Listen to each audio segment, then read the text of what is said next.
Ben McKee, Patrick Brown, Go Vols 247 here on campus on Monday of UTSA week, trying to put a bow on Tennessee's ugly loss to Florida over the weekend. And we will start with Gerald Mincey, the Florida transfer from 2 years ago. He picked up a citation last Thursday, and kind of had a punishment at Florida, kind of didn't have a punishment, but Josh Heupel didn't really have much to offer up on Gerald Mincey when he just met with the media here a couple minutes ago. Yeah, Ben, he just said that they decided not to play him on offense. It's kind of hard to call it a suspension because he, A, was on the trip, and B, he played. He was on special teams. So we'll have to see. They obviously could have used any help they could have gotten from the offensive line the other night. So you have somebody who, I thought Mincey played well the first two games. If somebody like that who maybe takes himself out of playing on offense, it doesn't help. No, not at all. And we'll turn to Joe Milton because he is obviously a big topic right now. Josh Heupel asked a couple of different times about Joe, and paraphrasing, he talked about he liked Joe's decision-making. He thinks the decisions are where they need to be. He's doing what he needs to do, but did say that he alluded to the offense needing to be run more efficiently, and then he also said the accuracy needs to get better, and he also talked about the receivers needing to be in the correct routes as well. Yeah, and he really kind of talked about the entire offense just needing to be better. Better up front, better receivers. Sometimes those guys need to be in their spots that they need to be in. Obviously, Milton needs to improve some of his accuracy. He did say that the interception was a play where he can't just throw it up. I think that's pretty obvious.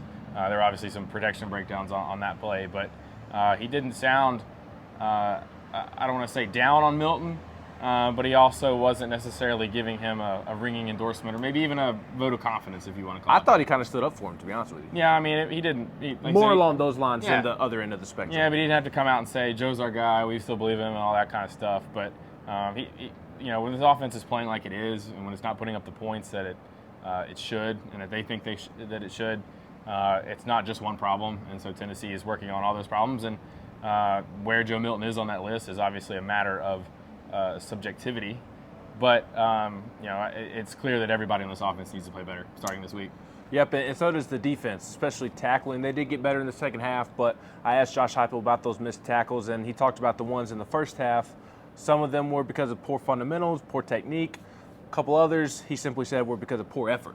Yeah, you can probably pick out which ones were poor effort. I think I said to you guys the other night that they just looked like they were just bad technique, bad fundamentals on some of those other tackles, and then you see something that Heupel mentioned that backed up what I saw when I went back and watched some cut-ups last night was Tennessee's linebackers were just like a half a step slow getting the gaps. And when you're a half a step slow, you're not necessarily out of position, but you're in a position where Florida's offensive line can get to you on the second level. And that's where you get guys covered up and you're able to hit some runs that Florida's able to hit. I think they have 6 runs of 10-plus yards, including a 60-something yard touchdown, some other 19-yard runs. So when you're not executing up front, you're not tackling in the back end, that's going to happen.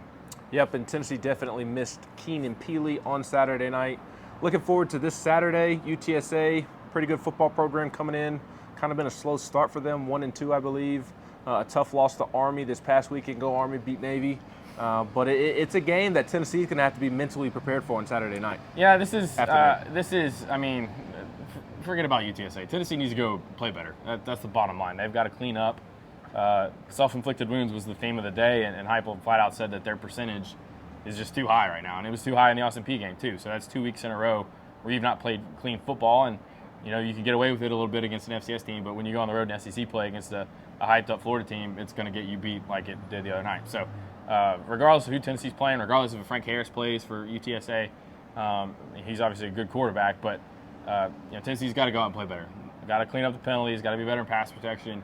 Just got to be crisper in every facet of the game, from offense to defense.